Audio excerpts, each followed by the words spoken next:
Hey, welcome back. In the previous modules, we practiced simple methods of input and output.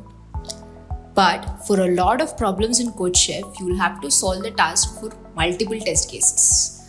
Test cases are nothing but all these inputs that your program will run for. Consider 5 test cases or 5 inputs, 10, 20, 30, 40, 50. Now, we accept these 5 inputs on 5 different lines. What will we do if we expect 100 inputs or test cases? What about a lack of inputs or test cases? For taking a lot of test cases as inputs, we use loops. And usually, the number of test cases will be given to you as the first input.